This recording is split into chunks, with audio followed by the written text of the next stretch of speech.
नमस्कार दोस्तों, मेरा नाम है सचिन उपाध्याय और आप लोगों को हमारी YouTube चैनल में स्वागत है।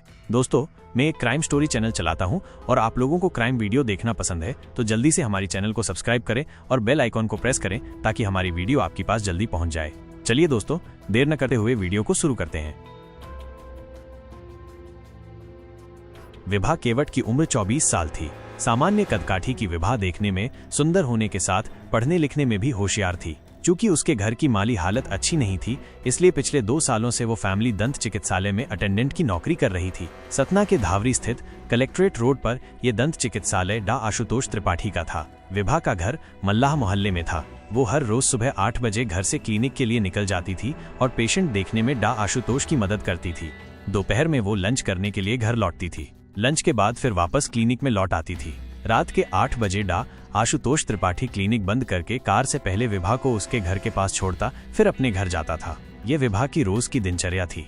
नौकरी में अपना अधिकतर समय देने के बाद भी विभा पढ़ाई के लिए समय निकाल लेती थी। उसका सपना LLB करके वकील बनने का था। वो एक प्राइवेट कॉलेज से LLB कर रही थी।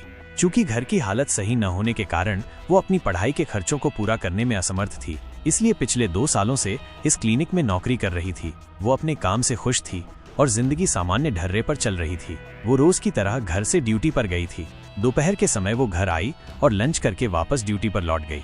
उस रात 9 बजे तक वो घर नहीं लौटी तो उसके पिता राम नरेश केवट और मां रमरतिया की आंखों में परेशानियों के बादल घुमड़ने लगे। उसका मोबाइल फोन भी स्विच ऑफ था। उनके मन में तरह तरह के बुरे ख्याल आ रहे थे। रात भर इंतजार के बाद सुबह भी विभा घर नहीं लौटी तो क्लिनिक खुलने के समय दोनों डॉक्टर से मिलने उसके क्लिनिक जा पहुंचे। डॉ आशुतोष क्लिनिक में पेशेंट देख रहे थे। बुरी तरह परेशान राम नरेश केवट ने जब डॉ आशुतोष से बेटी के बारे में पूछा तो उसने विभा के घर नहीं पहुंचने पर हैरानी जाहिर करते हुए कहा कि कल शाम विभा ने उससे पगार के 6000 रुपए लिए और कुछ जरूरी काम से बाहर जाने की बात कहकर चली गई थी। लगता है उसने कहीं दूसरी जगह काम पकड़ लिया है। चिंता न करो, वो कुछ दिनों में खुद ही घर लौट आएगी। राम नरेश और रमरतिया वहां से घर लौट आए और बार बार विभा के मोबाइल पर कॉल कर उससे संपर्क साधने का प्रयास करते रहे, लेकिन बीती रात से ही उसका मोबाइल स्विच ऑफ आ रहा था। राम नरेश ने अपने सभी रिश्तेदारों से फोन कर पूछा, लेकिन निराशा ही हाथ लगी। बाद में राम नरेश ने फिर डॉ आशुतोष त्रिपाठी से विभा के बारे में पूछा तो उसने बताया कि विभा ने उसके यहाँ से नौकरी छोड़ दी है। वो तुम लोगों से नाराज है और किसी दूसरी जगह पर कमरा लेकर रहने लगी है। उसने अपना फोन नंबर भी बदल लिया है। विभा ने कहां पर कमरा लिया है इसकी जानकारी उसे नहीं है। बेटी के अलग रहने की बात राम नरेश और रमरतिया के गले से नहीं उतरी। फिर भी उन्होंने बेटी की तलाश में शहर का चप्पा चप्पा छान मारा, लेकिन वो उसका पता लगाने में नाकामयाब रहे। किसी की समझ में नहीं आ रहा था कि उसे जमीन निगल गई या आसमान खा गया। दरअसल विभा के माता पिता को ऐसा लग रहा था जैसे डॉक्टर को विभा के बारे में जानकारी है और वो शायद बाद में विभा के बारे उन्हें बता देगा। विभा की तलाश करते करते 1.5 महीने गुजर जाने के बाद भी जब उसका पता नहीं चला तो रमरतिया ने 1 फरवरी 2021 को धवारी की सिटी कोतवाली में बेटी की गुमशुदगी दर्ज करा दी और पुलिस अधिकारियों से उसे तलाश करने की गुहार लगाई। सिटी कोतवाली इंस्पेक्टर अर्चना द्विवेदी ने 24 वर्षीय युवती विभा केवट के गायब होने के मामले को गंभीरता से लिया। वो इसकी जांच में जुट गईं। इंस्पेक्टर अर्चना द्विवेदी ने विभा के माता पिता से उसके गायब होने के बारे में विस्तार से पूछताछ की तो उन्होंने बताया कि 14 दिसंबर की सुबह विभा डॉ आशुतोष के क्लिनिक में ड्यूटी पर गई थी, जहां डॉक्टर के अनुसार उसने शाम तक ड्यूटी की। इसके बाद वो डॉक्टर से 6000 रुपए लेने के बाद कहीं दूसरी जगह रहने चली गई। उसने अपना मोबाइल नंबर भी बदल लिया था। ये जानकारी मिलने के बाद इंस्पेक्टर अर्चना द्विवेदी ने डॉ आशुतोष त्रिपाठी को कोतवाली बुलाकर उससे विभा केवट के बारे में पूछताछ की। थोड़ी पूछताछ के बाद डॉ आशुतोष को घर जाने की इजाजत मिल गई, लेकिन डॉक्टर के बार बार बदले बयानों को लेकर इंस्पेक्टर अर्चना द्विवेदी को उस पर संदेह हो गया था। उन्होंने डॉ आशुतोष त्रिपाठी और विभा के मोबाइल नंबर की कॉल डिटेल्स निकलवा कर देखी तो पता चला कि विभा ने आखिरी बार 14 दिसंबर को डॉ आशुतोष त्रिपाठी से 750 सेकंड बातें की थी।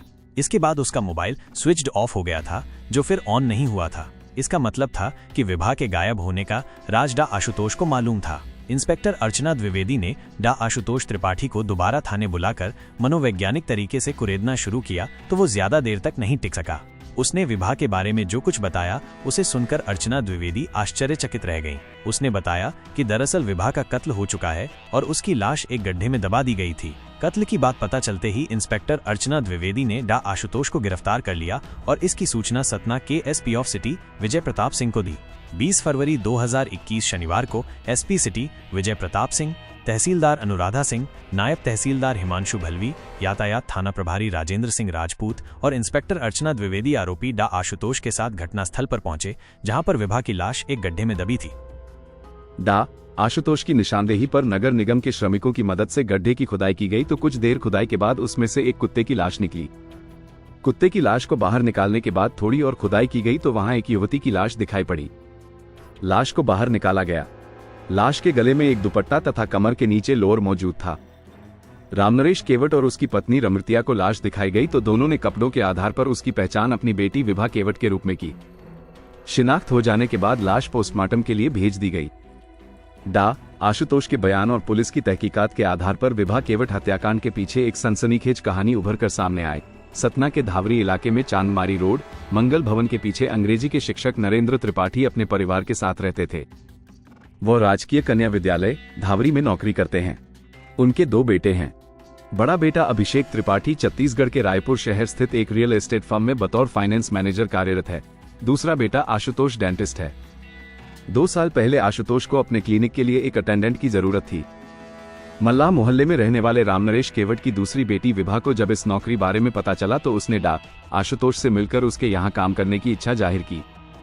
डा आशुतोष ने विभा को क्लिनिक से संबंधित जरूरी कामकाज के बारे में समझाते हुए जब सैलरी के बारे में उसे बताया तो उसने वहां काम करने के लिए हामी भर दी। ये बात सन 2018 की थी। डा आशुतोष ने विभा को क्लिनिक से संबंधित सभी बातों को समझने के बाद यह भी समझा दिया कि वहां आने वाले पेशेंट से किस प्रकार व्यवहार करना है। फिर उसे अपना मोबाइल नंबर देते हुए कहा कि अगर उसकी अनुपस्थिति में उसे कोई भी मुश्किल आए तो मुझे कभी भी कॉल कर सकती हो। उसी समय विभा और डा आशुतोष ने अपने अपने मोबाइल में एक दूसरे के नंबर सेव कर लिए। विभा तेजतर्रार युवती थी। थोड़े ही दिनों में वह सारा काम सीख गई। उसकी कुशलता देखकर डा आशुतोष भी खुश हुआ। विभा यहाँ काम पाकर पूरी तरह संतुष्ट थी, क्योंकि उसके प्रति डॉक्टर का व्यवहार ठीक था। वह वेतन भी टाइम से दे देता था। इस तरह धीरे धीरे समय का पहिया घूमता रहा। साल भर गुजर जाने के बाद डॉक्टर आशुतोष और विभा आपस में काफी घुल मिल गए थे। पेशेंट की मौजूदगी में वे दोनों एक दूसरे से सिर्फ काम की ही बातें करते थे, लेकिन जब वहां कोई नहीं होता तो वे हंसी मजाक से लेकर दुनिया जहान की बातें करते थे। बातों बातों में वक्त आसानी से कट जाता था। इसी दौरान डॉक्टर आशुतोष ने मन ही मन विभा को पाने की योजना तैयार की और उस पर अमल करना आरंभ कर दिया। अपनी योजना के तहत शाम को जब वो क्लिनिक बंद करता तो घर जाने से पहले विभा को उसके घर छोड़ने जाने लगा। विभा डा आशुतोष के इस बदले हुए व्यवहार के पीछे की चाल को नहीं भांप सकी। उसने सोचा कि डा आशुतोष खुश होकर उसकी मदद कर रहे हैं। कभी कभार वह विभा को घर छोड़ने से पहले किसी होटल या रेस्टोरेंट में ले जाता, जहां खाने के दौरान वह विभा का दिल जीतने की कोशिश करता था। विभा एक गरीब परिवार से ताल्लुक रखती थी। जल्द ही वो उसकी बातों में आ गई। डा आशुतोष ने जब ताड़ लिया कि विभा उसकी इच्छा का विरोध नहीं करेगी तो एक दिन उसने विभा को शादी करने का झांसा देकर उसके साथ शारीरिक संबंध बना लिया। उस दिन के बाद विभा के प्रति डा आशुतोष का व्यवहार एकदम बदल गया। विभा को खुश रखने के लिए वो उसे महंगे तोहफे आदि देता रहता था, ताकि उसकी जिस्मानी जरूरतों को पूरा करने में विभा आनाकानी न करे। अलबत्ता एक दिन विभा ने अपनी बड़ी बहन को आशुतोष से अपने अफेयर की बात बता दी और यह भी कहा कि कुछ दिनों के बाद डॉक्टर उससे शादी कर लेगा। इस पर उसकी बहन ने उसे समझाते हुए कहा भी कि अमीर लोग गरीब घर की लड़की से शादी करने की बात अपना मतलब निकालने के लिए करते हैं। कहीं तुम आगे चलकर ठगी न जाओ, इसलिए जितनी जल्दी हो सके शादी कर लो। बहन की बात सुनकर विभा ने उसे जवाब दिया कि उसका प्यार इतना कच्चा नहीं है कि डॉक्टर उससे शादी का बहाना कर आसानी से अपना मुंह फेर ले।